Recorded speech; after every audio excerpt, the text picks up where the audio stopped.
Everybody, welcome back to the Flight Simulator, and in today's video we are quite obviously back on board an airplane, everybody, and guess what? We are right now approaching the airport of London Heathrow right here. Now, the thing about this landing though is that I'm not the one who's going to be landing the plane, because it's the plane who's going to be landing the plane.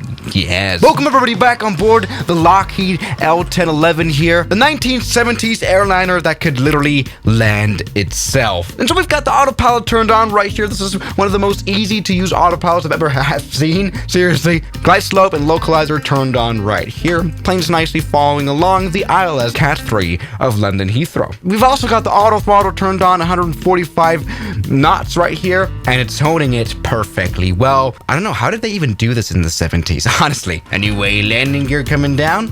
And you know what's such a high-tech airliner that, just land itself invites for some cell phone usage while flying. So, L1011, just do your job. Here we go. Runway coming up right here. Let's check this out. I think it's actually going to be proper good now. Touchdown soon. Okay.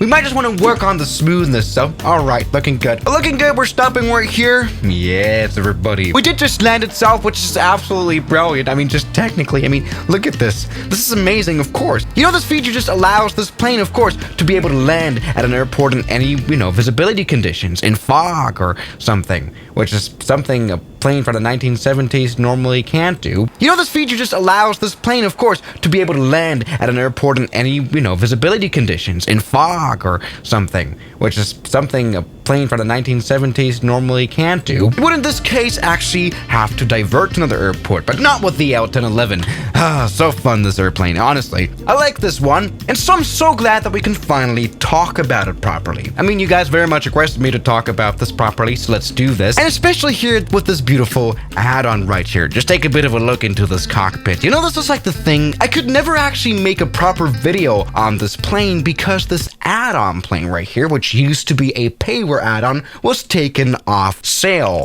This is really what shows up when you try to buy this here product not available. That's because this is from the developer of Mike Wilson, who I've also talked about on the channel before. He also developed some other great planes of the past, right? The DC-8, the 707, all those were taken off the stores after he left the flight simulator community. So I could actually never make a video because I didn't buy it in time. But just yesterday, I got an email from a guy named Blazer, who actually had the luck to have bought the plane before it was taken off the store. So he just sent it to me. And here we go. Look at this. It just landed itself, by the way. Great. So we can finally, in great detail, do some flight testing, which, should be fun. This plane was absolutely loved by the pilots who flew it, also by the passengers who flew it. This plane was known for its extreme power that it has here on those three engines right here. Beautiful tri-jet, by the way. Did we just take off with that, low runway distance? Did you see that?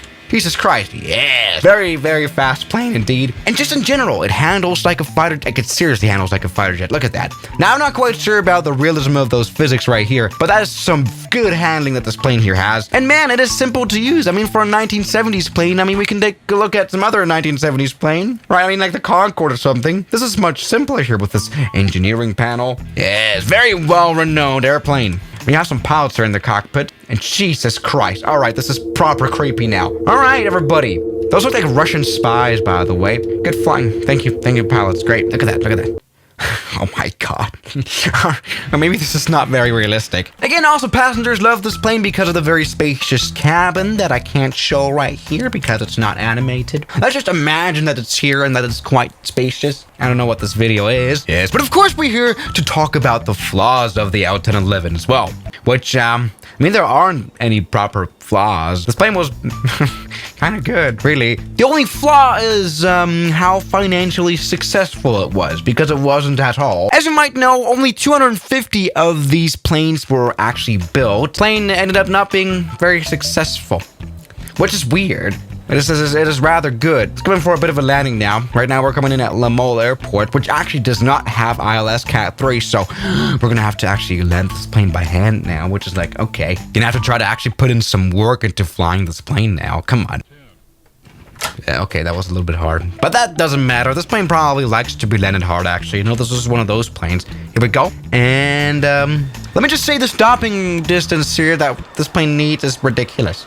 We just stopped them this time. Great. Yeah. You know, it's a shame that actually no one ended up buying this plane. You know, everyone opted for the DC-10 by McDonnell Douglas, which and on paper actually is just a little bit of a worse plane. It had more accidents. In fact, this plane was super safe, the L1011. Right. I mean, on Wikipedia right here, the accidents and incidents page here of the L1011 is not that bad. Whereas the DC-10 has its own category for its crashes. I mean, seriously though, also the causes of these accidents, you know, most of the DC-10 problems were actually caused by the plane itself. You know, for example, the whole door flying off. Thank you very much. L1011 really never had these kind of issues. Most of these accidents were actually non-fatal right here. As you can see, no deaths or injuries right here. TWA flight, only 10 minor injuries, blah, blah, blah.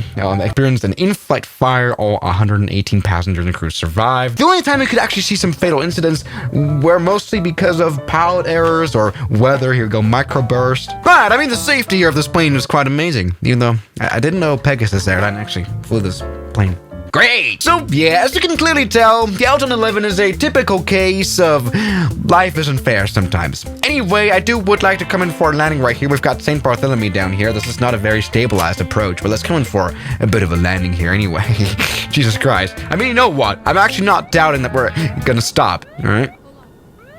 Oh, God. That's been a bit of a hard landing. Let's go ahead and nicely stop this plane anyway. Looking good. Grab the runway right here with all of that power from that airplane. Try this again. It's looking better now. Okay. Let's land the plane. Perfectly fine. Let's go ahead and stop quickly here on the runway now. You know what? Maybe it is a smart idea not to land this plane at 200 knots on a 600 meter long runway. By the way, this has not got ILS Cat 3 either, so yes, hand landing the plane is a thing. Anyway, we are actually stopping, which is rather ridiculous. All right. I mean, seriously, what's there to hate about this plane? Very sturdy. Yes.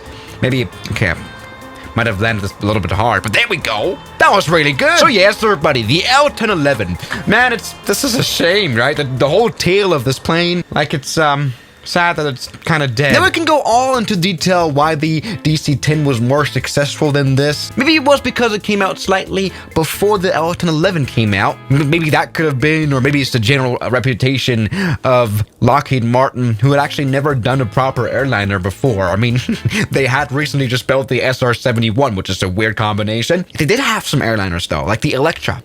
But these were absolutely miserable. That was great. I don't know what this video is, but man, it's fun to have this plane here now in the flight simulator. Thank you, person who sent this to me via email, so I can now fly this properly. I should probably get a better PC, if I'm being honest. So yeah, guys, thank you so much for watching today's video, and I'll see you guys tomorrow, as always. Good night. Now, thank you to all my members here on YouTube, like Mike, Jacob, Tanner, Mubarak, Darren K, Oman the Human, Robbie, Tim, Matt, Sleepy Boy, Calvin, Kelly Chaos, Ryland, Moritz, Jackie Boy, New York, Shadow, Noah, and Death Rider.